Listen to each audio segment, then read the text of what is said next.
untuk kayak jualan makanan apa semua. Yang mahal di Jakarta itu apa ya? Apa yang membuat mahal di Jakarta?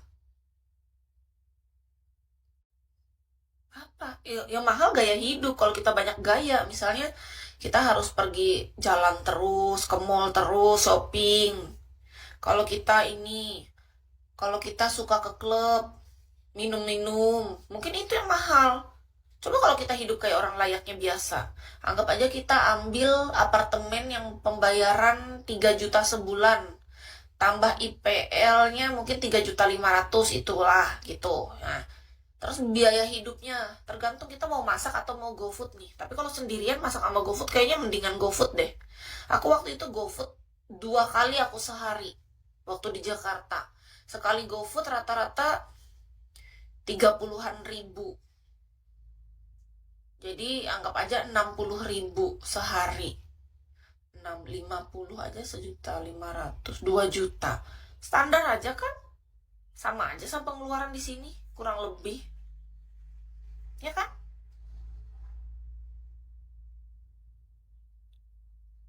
Ngekos yang 1 juta. Di mana? Jakarta mana ada kos 1 juta? Kalau di sini ada Palangkaraya. Biaya hidup ngapain sih? Kalian ngapain sih di Jakarta bikin mahal? Apa yang bikin mahal di Jakarta? Hah? Aku nggak ngerti sama kalian yang hidupnya mahal di Jakarta tuh ngapain. Soalnya waktu aku di Jakarta, aku nggak semahal itu. Standar aja, karena aku nggak ada keluar kemana-mana. Paling aku ke mall cuman jalan-jalan, paling beli baju cuman satu doang. Paling beli underwear, gitu-gitu doang kan. Nggak ada yang ini. Ya kalau kalian tiap hari beli beli minuman alkohol mungkin mahal. Iya kan, tergantung kalian gaya hidupnya sih banyak tingkah. Makanya mahal. Kalian mau beli baju branded, tas branded ratusan juta ya mahal lah. Iya kan? Beli segala yang branded semua. Kalau Kiss kan biasa aja, nggak beli branded branded aku.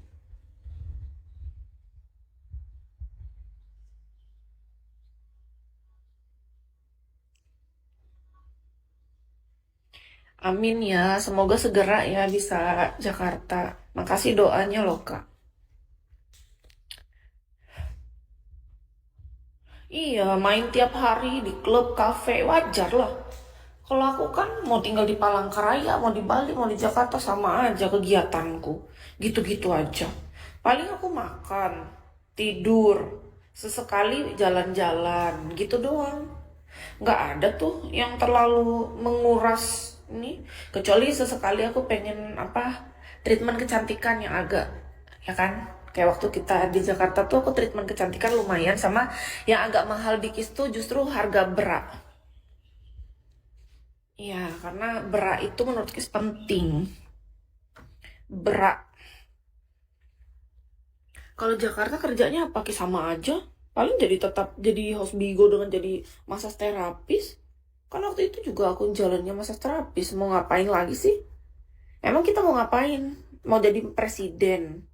Kalau ke Jakarta kita berubah gitu, jadi anggota DPR, jadi gubernur. Kan enggak. Tetap aja aku host, tetap aja aku massage terapis. Kan pekerjaanku ini fleksibel, Kak. Kemanapun aku pergi, aku bisa jalanin kerjaanku. Aku masas ya bisa, aku ini.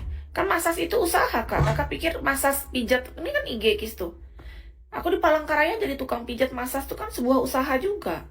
Aku mau ke Bali, aku bisa jalanin masasku. Aku mau ke Jakarta, aku bisa jalanin masasku. Bigo kan bisa kita bawa kemana-mana. Mau aku ke Jakarta, mau aku ke Bali, aku bisa jalanin Bigonya, Kak. Apa bedanya?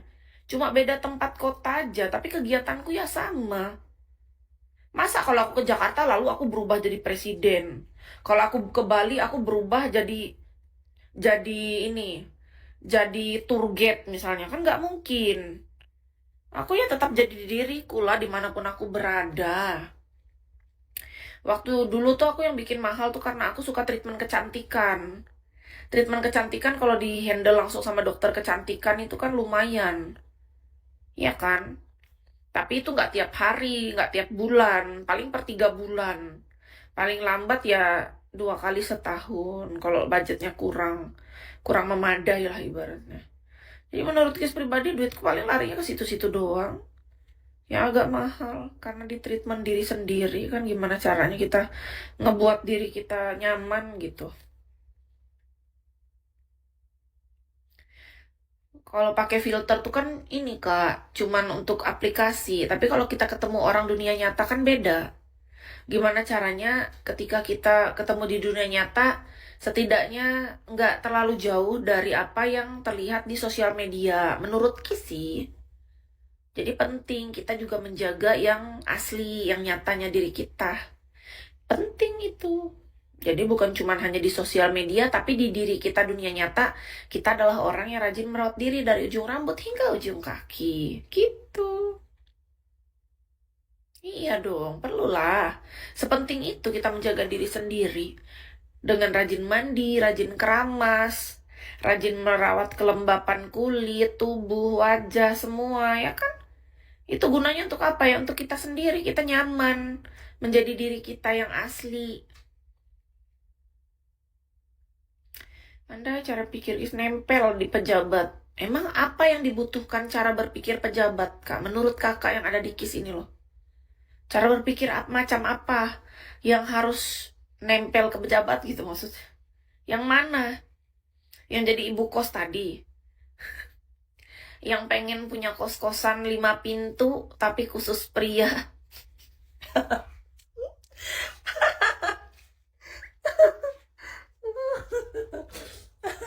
Agak lainnya. Kis bisa nggak dandanin orang? Nggak bisa. Jangankan dandanin orang, dandanin diriku sendiri aja aku nggak bisa. Secukupnya aja. Cuma pakai pelembab wajah. Terus sudah pakai apa? Pakai lip tint. Selesai.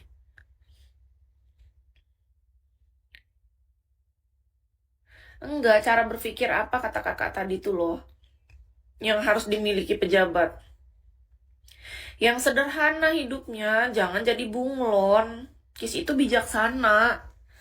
Oh, bijaksana menurut kakak. Makasih loh ya penilaian baiknya. Tapi bunglon seperti apa maksudnya kak? Bunglon itu ada bagusnya loh. Kalau kita lihat dari sisi positif. Artinya kan dia bisa beradaptasi. Ke sana merah, ke situ hijau, ke situ kuning.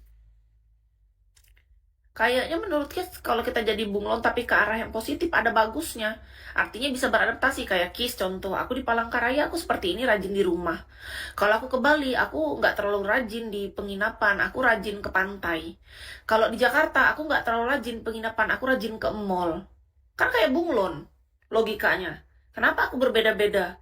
Di Jakarta beda, di Bali beda, di Palangkaraya beda. Coba, kalau dipikir-pikir. Kan bagus. Artinya apa? Aku bisa memaksimalkan di mana aku tinggal. Lingkunganku bisa mempengaruhi aku, tapi aku tetap mengendalikan pilihan hidupku. Waktu aku di Jakarta, aku suka ke mall, karena mall Jakarta memang beda dengan kota lainnya. Lengkap. Kalau di Bali, aku suka alamnya, contohnya pantai. Entah sore, entah menjelang petang, itu bagus menurut Kis. Sama pagi, sunrise. Nah, kalau di Palangkaraya, yang aku suka apa? Ya di rumah. Masak. Udah. Gitu doang. Bunglon kan? Jadi kita nggak boleh ngelihat dari cuman satu sisi. Kecuali kalau ya masalah korupsi sih aku nggak tahu. Tapi kalau masalah bunglon menurut Kis masih bisa ke arah positif sih. Kalau korupsi aku nggak tahu gimana cara melihat ke arah positifnya. Menurut kalian bisa nggak? Apakah korupsi itu masih bisa kita bilang ke arah positif sudut pandangnya? Itu dia orang Indonesia nggak bisa seperti itu. Menurut kakak gitu ya? Oh, berarti menurut kakak itu orang-orang tuh kebanyakan nggak bisa adaptasi. Aku kalau di Palangkaraya ini nggak tahu kenapa kak, aku beda. Kalau di Bali aku bisa jalan-jalan, kalau di Jakarta aku suka ke mall, tapi kalau di Palangkaraya aku betah di rumah, betah di kamar. Kalau enggak aku keluar paling ke dapur aku masak. Ketika aku memasak, aku merasa lagi healing.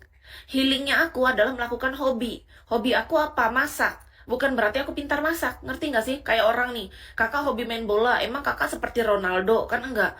Kakak misalnya hobi main badminton, emang kakak Susi Susanti? Kan enggak. Kakak misalnya hobi renang, emang kakak seperti atlet renang? Kan enggak. Kayak aku hobi masak, tapi bukan berarti aku seperti itu, Cep Renata, enggak. Enggak mungkin aku seperti Cep Juna, aku memang suka